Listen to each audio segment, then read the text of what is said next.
Not everyone makes a narcissist want to stay and run at the same time. Not everyone gets close enough for them to feel alive and deep enough for them to feel threatened. The empath is that exception. When an empath enters a narcissist's life, what happens is not love in the conventional romantic sense. It is a silent psychological shock, a rare collision in which the narcissist's borrowed ego comes into contact with something real for the first time. And in that very moment when they feel themselves exist, fear also begins to ignite. Because an empath does not only reflect what is beautiful. An empath reflects the whole person, including the parts the narcissist has spent a lifetime burying. That is why a narcissist may crave you as a source of life, while simultaneously fearing you as an existential threat. They are drawn to your presence and then panic when the depth of their own self is illuminated through you. What they call love is, in truth, a hunger to be seen. And what they experience as fear is the moment the persona begins to crack under the weight of a shadow they have never faced. This video is not about who loves whom. It is about why empaths consistently trigger the two most opposing reactions in narcissists, love and fear, and why that combination always leads to an unavoidable outcome, either awakening or collapse in silence. Part 1. Why an empath makes a narcissist feel alive for the first time. A narcissist does not lack people around them, but they lack something far more fundamental, a genuine sense of existence. They may be admired, pursued, and given attention, yet all of those gazes only nourish the outer image and never reach the inner core. The deepest part of them remains empty, forced to survive through a borrowed ego constructed from other people's reactions. The empath enters their life precisely at this point, not loudly, not theatrically, not carrying a need to conquer or control, but through a rare state of being, unconditional presence. An empath does not look at a narcissist to judge nor to worship. They look with quiet attention, with the capacity to stay with another person's emotions without needing to manipulate them. This alone creates an experience the narcissist has almost never known, being reflected without distortion. For the first time, they feel heard without having to perform, understood without having to persuade, and accompanied by someone who does not demand constant proof of worth. In these early moments, narcissists often say, "With you, I can be myself," without realizing that what they are touching is not the familiar persona, but a fragile part of the self-one that was never nurtured and has long been abandoned. In a very natural way, the empath becomes an undistorted mirror. No judgment, no idealization, no devaluation. And when the narcissist looks into that mirror, they briefly glimpse a version of themselves with emotional depth, with the capacity to feel, with a real inner life. This sensation is both gentle and addictive. It soothes the chronic emptiness, slows the constant inner flight, and creates a sense of stability they have been searching for a long time. It is here that what is called love begins to form not as a mature choice, but as a refined survival reflex. A narcissist does not love an empath because the empath is perfect or special in the conventional sense. They attach because the empath unconsciously performs a psychological function they have never been able to build on their own, holding the ego structure together. When the empath is present, the narcissist feels more continuous in their existence, less empty, less strained in maintaining an image. But this silent dependency also plants the seed of instability, because when one person's sense of survival begins to rest on another's gaze, that gaze will sooner or later become a threat. The more authentically the empath is present, the closer the narcissist's borrowed ego is pulled toward the light. Love at this stage is often intense and compelling, but it is neither stable nor safe, because it is not built on inner solidity, but on a hunger to exist. And at a deeper unconscious level, a question begins to form within the narcissist, at first faint and barely noticeable, but increasingly clear. If this person can see me like this, could they also see the parts I have buried my entire life? From that question, fear is born. And once fear appears, the relationship can never remain purely about love. It becomes a silent struggle between the desire to feel alive and the terror of being exposed. Part 2. The moment love begins to turn into fear. The problem with a narcissist is not that they are incapable of love, but that they cannot remain for long with anything that is real. In the early stage, the empath's presence feels like a safe refuge, warm, stable, undemanding. Yet precisely because the empath does not seek control, manipulation, or power, the relationship gradually enters a territory unfamiliar to the narcissist, the territory of sustained authenticity. And there, love is no longer just a pleasant feeling. It begins to exert psychological pressure. The empath does nothing intentionally. They do not expose, interrogate, or force the other person to change. But in a very natural way, they remain long enough, deep enough, and real enough for the performances to begin wearing thin. When constant acting is no longer required, the narcissist starts to feel the inner voids they once avoided through scripts, conquest, and power. The empath is like a light that is not harsh but persistent, and it is that persistence that prevents the darkness from continuing to hide. This is the moment when the narcissist begins to feel an unease they cannot name. They are still drawn to the empath, still feel attachment, yet an undercurrent of tension emerges, the sense of being seen too clearly, not in a judging way, but in a way that leaves no place to escape. The empath neither believes the stories the narcissist tells, nor argues against them. The empath simply remains in quiet perception. And it is precisely that silence that forces the narcissist, for the first time, to confront the gap between the image they perform and the person they actually are. At this point, love begins to change form. It is no longer simply a source of nourishment. It becomes a subtle threat to the persona. The narcissist starts to realize that to maintain this bond, they would have to stay longer with real emotions, with vulnerability, with unresolved inner contradictions, and that is something they have never learned how to do. For them, real emotion is not a place to remain, but a place to escape. This is where fear is activated. Fear does not arise because the empath has done something wrong, but because the empath has done something profoundly right. They are not drawn into the power game. The narcissist begins to feel a gradual loss of control over the rhythm of the relationship. They are no longer certain they are leading, and for an ego structure built on control, that uncertainty is experienced as an existential threat.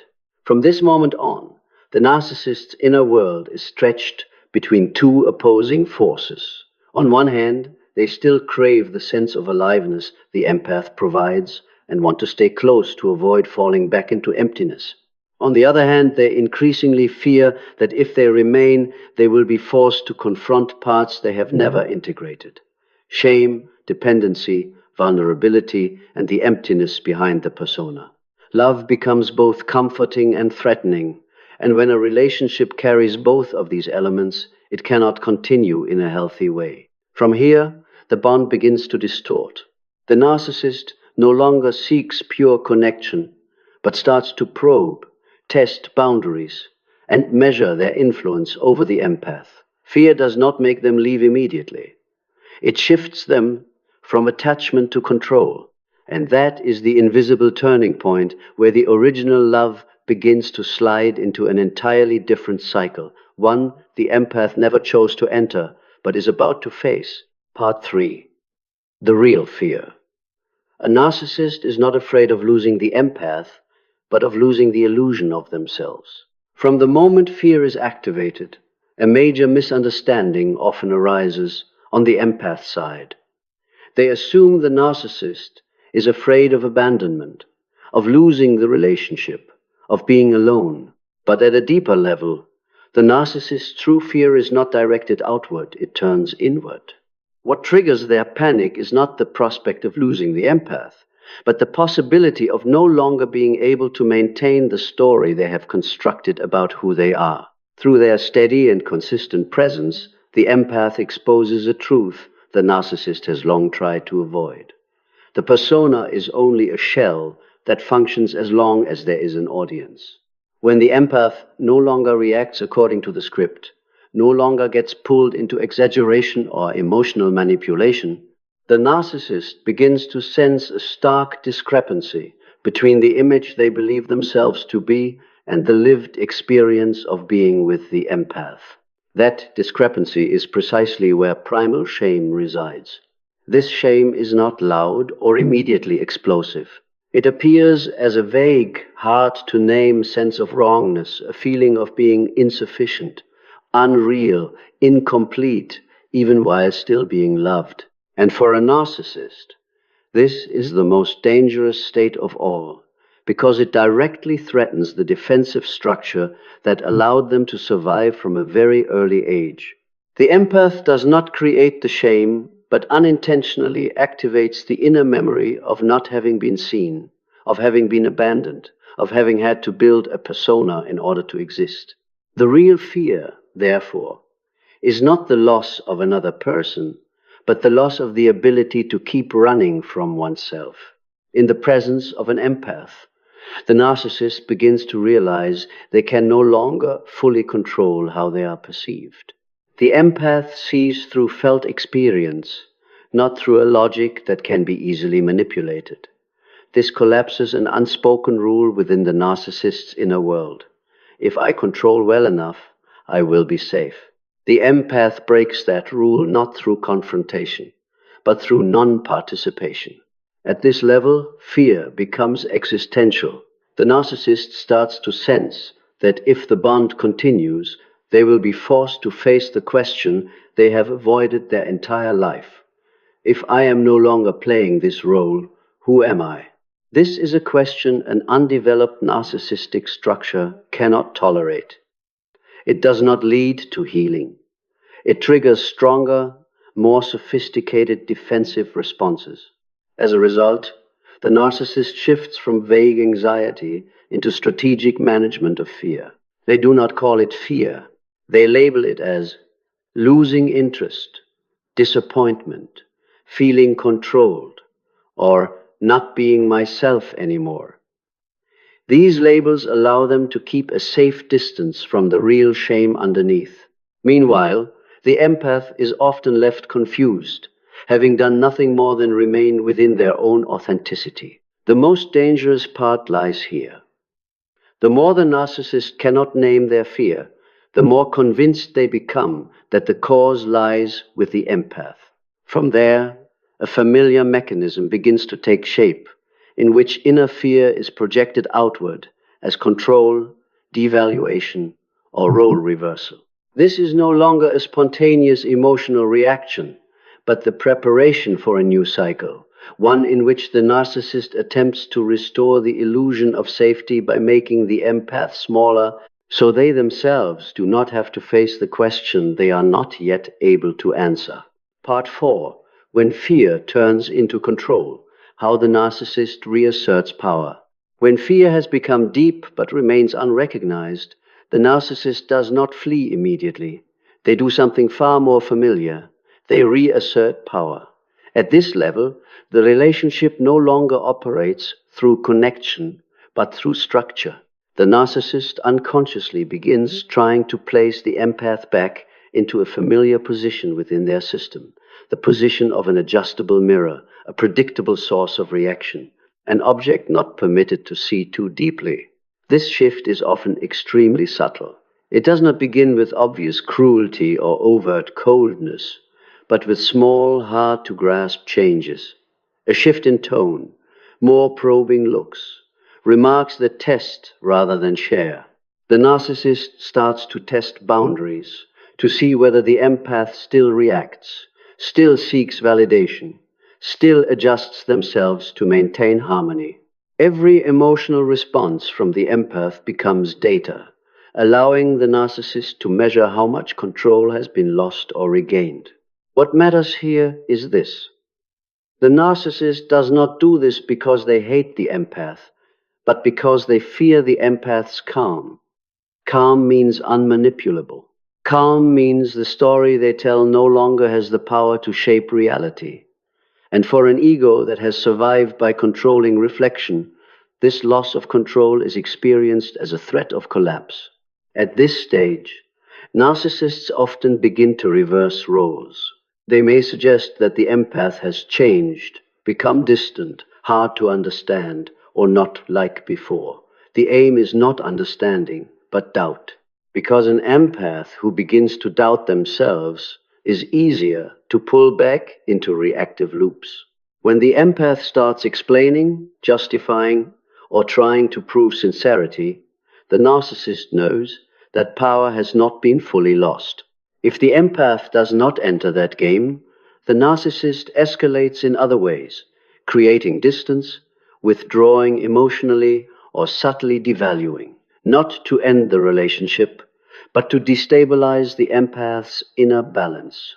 When the empath loses equilibrium, the narcissist regains a familiar sense of safety.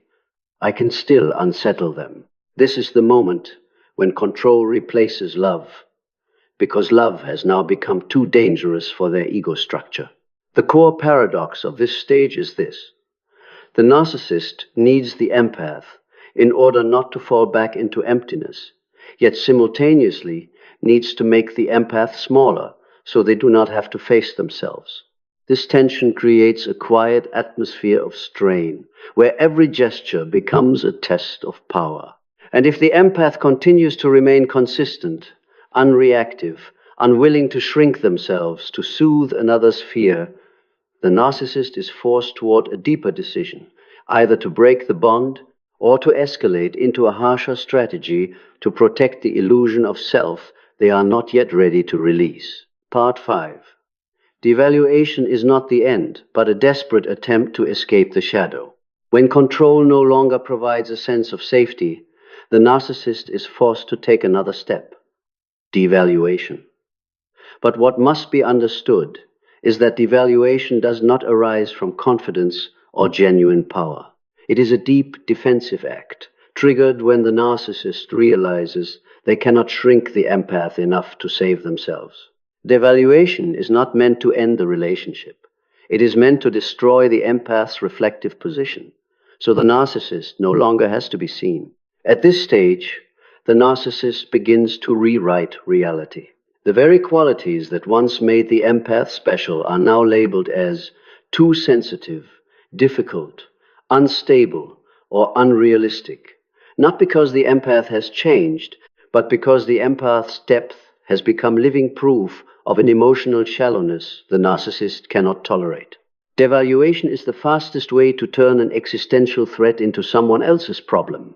What is subtle is that the narcissist rarely devalues through immediate, overt cruelty.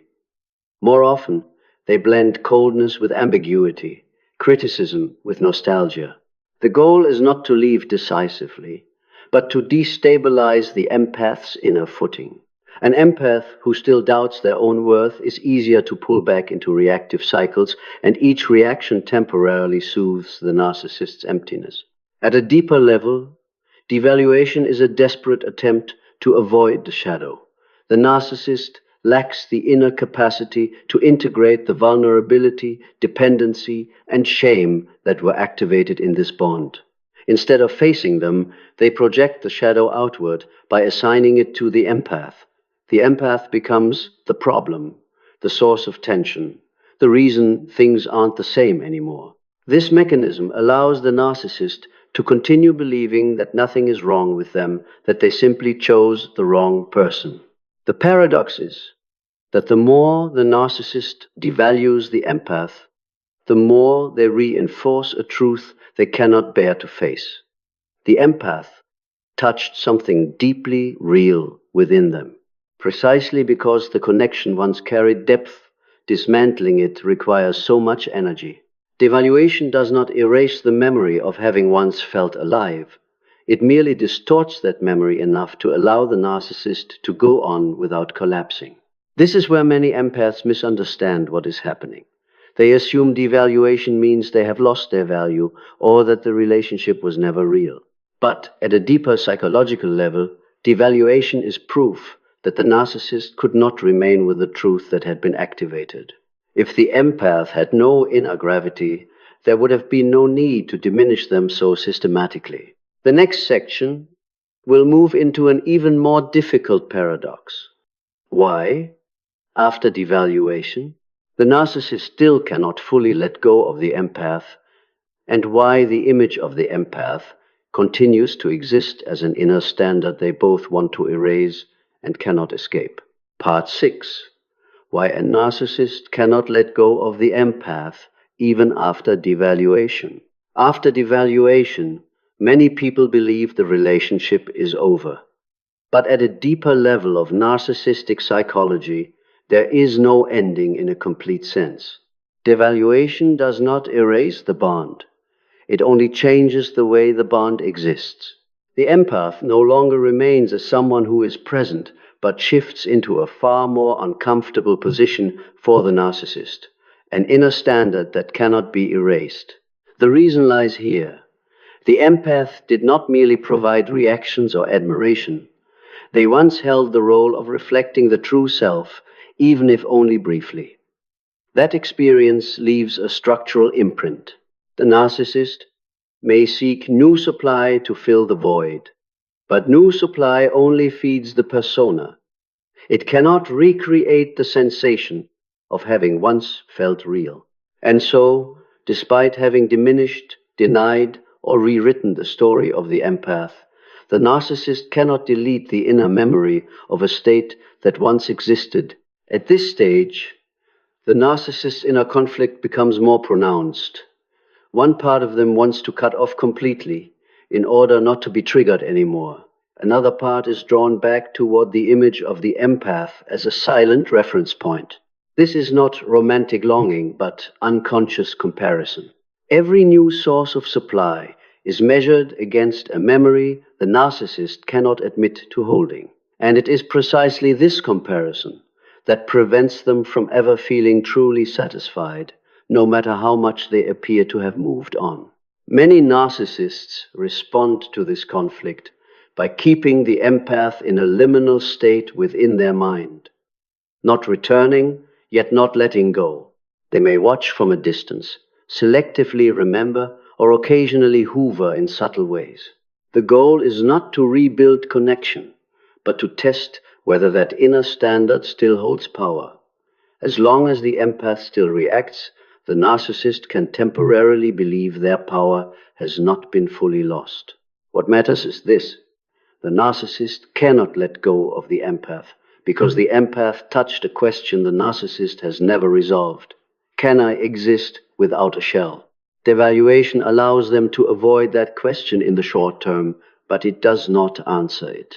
And because the question remains, the image of the empath continues to exist as a quiet fracture within the ego structure. At the deepest level, this is why the narcissist both denies the empath and is haunted by their absence. The empath represents an unintegrated possibility, the capacity to live authentically, to connect genuinely, and to remain with oneself. The narcissist does not resent the empath because the empath is weak. They feel unsettled because the empath reminds them of what they have lost. And as long as that void remains unexamined, they cannot fully let go, even if they have outwardly left long ago. Part 7. When the empath heals, love disappears, fear remains. This stage marks a very quiet yet decisive shift. There is no longer open conflict, no overt control, no public devaluation. The empath begins to heal for real, and that alone completely alters the remaining dynamic within the narcissist's psyche. The empath no longer needs to be understood, no longer needs to prove their worth, no longer needs to react in order to maintain a connection. They withdraw from the role naturally, without declarations, without retaliation, without adopting the victim position, And it is precisely this withdrawal that collapses the last remnant of what the narcissist once called love. Love, in truth, only existed as long as the empath continued to perform an inner regulatory function for them. When the empath no longer occupies that position, what was called love loses the ground it depended on to survive. Fear, however, is different. Fear does not require presence. It grows within absence that cannot be controlled. The narcissist begins to experience a form of loss that is difficult to name, not the loss of a person, but the loss of access to a state that once made them feel real. What deepens fear at this stage is that the empath no longer reflects anything back. No reaction, no explanation, no self-defense. The empath's calm is not confrontational. Yet it completely neutralizes every old strategy. The narcissist can no longer confirm their position within the other person's inner world. And for an ego structure that survives through reflection, the absence of that confirmation is experienced as a void more terrifying than conflict itself. At the unconscious level, the narcissist begins to grasp an uncomfortable truth. The empath is no longer in the correct position to be manipulated. Not because they have become stronger in a defensive sense, but because they have stepped outside the system altogether. And when someone leaves the system loses all power over them. Fear now no longer points outward toward the empath, but turns back onto the narcissist themselves, hovering as an unanswered question. If they do not need me to exist, then who am I when no one is reflecting me? It is precisely here that obsession can arise without any action from the empath. The narcissist may think of them more in silence, remember them more vividly in absence, because the empath is no longer a person within a relationship, but a symbol of a lost possibility, the possibility of connection without power, existence without performance, life without fleeing from oneself. The empath does not become frightening because they seek revenge, become cold, or act superior. They become frightening because they no longer need to be there in order to be validated. And for the narcissist, nothing is more unsettling than someone who once held a vital role within their inner structure, no longer being part of that structure at all. Love disappears with the old role, but fear remains as a lingering echo of the one thing the narcissist never had the courage to face: themselves. Part 8. The final truth. The empath does not come to stay, but to end an illusion. At this point, a cold but necessary truth must be stated clearly. The empath was never the narcissist's romantic destiny. The empath is the final point of collision between the false ego and the possibility of returning to what is real. And for that very reason, this bond was not meant to last, it was meant to reveal. The empath does not enter the narcissist's life to fix them, nor to endure them better than anyone else ever could. The empath appears as a mirror so honest it becomes dangerous. In that mirror, the narcissist sees two things at once, for the first time: the possibility of living authentically and the cost of continuing to run from it. Love arises because that possibility is deeply alluring. Fear emerges because the cost is too high. What the narcissist cannot accept is not that the empath leaves, but the truth that the empath can exist fully without them. When the empath withdraws from the role, they take with them the entire system of reflection the narcissist relied on to keep from collapsing. There is no one left to hold the rhythm, to regulate, to soothe. No one left to carry the inner burden the narcissist refused to face. The empath's silence, therefore, is not a punishment. It is truth fully revealed. For the empath, this ending is not about winning or losing. It is the completion of a cycle. The empath is not above or stronger in terms of power. They are simply no longer in the position where they can be pulled in. When the role ends, they return to their own life, their own boundaries, their own rhythm, no longer revolving around keeping another person from falling apart. For the narcissist, What remains is not love, but a void that cannot be filled by any other source of supply. Because what was lost was not a person, but the illusion that they could continue to exist without facing themselves. The empath unintentionally shattered that illusion not through attack, but through sustained authenticity. And this is the most important conclusion of all. The empath does not carry a curse when they leave. They carry the truth. Whether that truth leads the narcissist toward awakening or deeper avoidance is no longer the empath's journey. The cycle is complete. The mirror has been set down, and from that moment on, each person is left only with themselves. If you look back over this entire journey, one consistent truth becomes clear. The narcissist did not love the empath in the way they believed they did, and they did not fear the empath in the way they claimed. Love and fear are not opposing emotions here, but twin reactions that arise simultaneously when a false ego structure comes into contact with truth. The empath did not create this paradox. They simply made it visible. The narcissist loves because the empath allows them to briefly touch the sensation of being real, even if only for a moment. And they fear because that same moment threatens the entire defensive system that once kept them alive. This is why the bond always carries a strange rhythm, pulling in and pushing away, idealizing and devaluing, clinging and denying, not because the empath is hard to love, but because the narcissist cannot remain with what is real for very long. For the empath, the liberating truth is this: you were not loved wrongly, nor were you feared wrongly. You did one thing right: you showed up as who you truly are, and that presence reached a level the other person was never ready to enter. When you left, you did not lose your value. You simply ended the role of keeping an illusion alive. This relationship was not a failure, but a marker. It reveals the boundary between healing another and losing oneself. Empaths are not born to remain inside structures that require them to act as mirrors for a lifetime. They are born to illuminate and to know when to set the mirror down.